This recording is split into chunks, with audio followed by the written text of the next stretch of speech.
क्या आप जानते हैं कि तुर्की की खिलाफत उस्मानिया मानव इतिहास की सबसे बड़ी सल्तनत थी। इस सल्तनत ने 600 साल तक पूरी दुनिया पर राज किया। खिलाफत उस्मानिया की सरहदें एशिया से लेकर यूरोप और अफ्रीका तक फैली हुई थी। यहाँ तक कि पूरा भूमध्य सागर उस्मानी मुसलमानों के कब्जे में था। 17वीं सदी ईस्वी तक दुनिया की आधी दौलत तुर्की के मुसलमानों के पास थी। जापान, रूस और फ्रांस जैसे देश तुर्की की खिलाफत उस्मानिया से कर्जे लेते थे। ये सल्तनत इतनी बड़ी थी कि जब इसका अंत हुआ तो 42 नए देशों का निर्माण हुआ। खिलाफत उस्मानिया की स्थापना तुर्क सरदार उस्मान ने की थी। ये काई कबीले के मशहूर शासक अर्तुगरुल गाजी का बेटा था। खिलाफत उस्मानिया ने मात्र 100 साल के अंदर ही आधी दुनिया को जीत लिया था। मिस्र से लेकर फिलिस्तीन, जॉर्डन, यहाँ तक कि इटली, मलेशिया और फ्रांस के अधिकांश हिस्से खिलाफत उस्मानिया के कब्जे में थे। आपको ये जानकर शायद हैरानी हो कि मैसूर के शासक टीपू सुल्तान भी खिलाफत उस्मानिया का हिस्सा थे। उस्मानी सुल्तान सलीम ने उन्हें भारत में अपने नाम का सिक्का चलाने की इजाजत दी थी। बहुत कम लोग जानते हैं कि सल्तनत उस्मानिया का अपना खुद का बैंक था।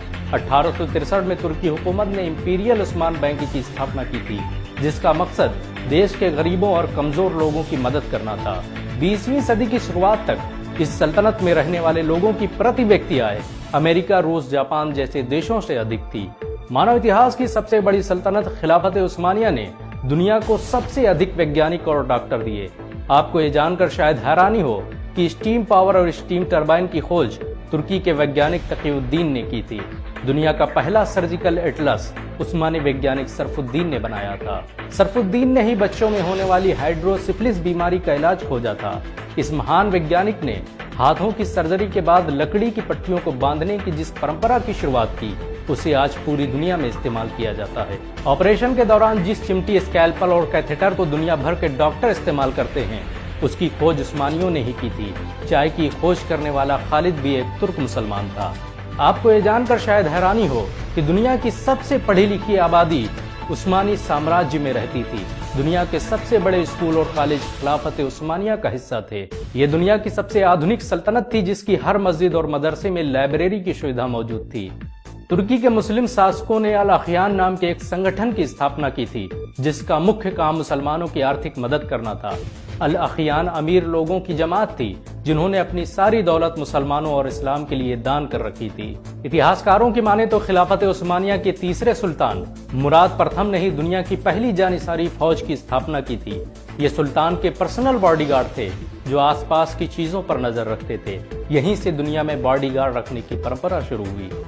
आपको ये जानकर हैरानी होगी कि खिलाफत उस्मानिया ने 500 से अधिक जंगें लड़ी, जिसमें ज्यादातर में उसे फतह हासिल हुई।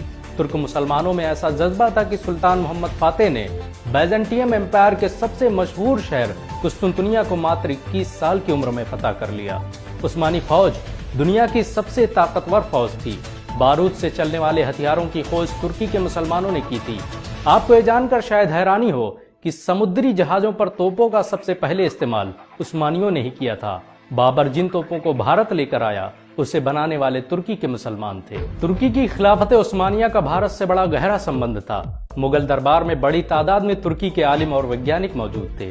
19वीं सदी तक तुर्की के सैन्य बेड़े हिंद महासागर की सुरक्षा करते थे। प्रथम विश्व युद्ध के बाद जब ईसाई और यहूदी देशों ने मिलकर खिलाफत उस्मानिया के टुकड़े कर दिए, तो खिलाफत उस्मानिया को बचाने के लिए हिंदुस्तानी मुसलमानों ने जान की बाजी लगा दी। 1919 में मौलाना मोहम्मद अली और मौलाना शौकत अली के नेतृत्व में खिलाफत आंदोलन की शुरुआत की गई। इस आंदोलन में देश के हिंदुओं ने भी हिस्सा लिया। खिलाफत के अंत के बाद तुर्की के मुसलमानों की सबसे ज्यादा मदद हिंदुस्तानी मुसलमानों ने की। तुर्की आज अगर इतना ताकतवर है, तो इसका असल कारण भारत के मुसलमान हैं। भारत के मुसलमान आज भी तुर्की में इज्जत की नजरों से देखे जाते हैं। अगर एक मुसलमान होने के नाते आपको गर्व महसूस हुआ हो, तो इस वीडियो को लाइक और शेयर जरूर करें। ऐसी और वीडियो को देखने के लिए हमारे चैनल को सब्सक्राइब करें, घंटा जरूर दबाएं।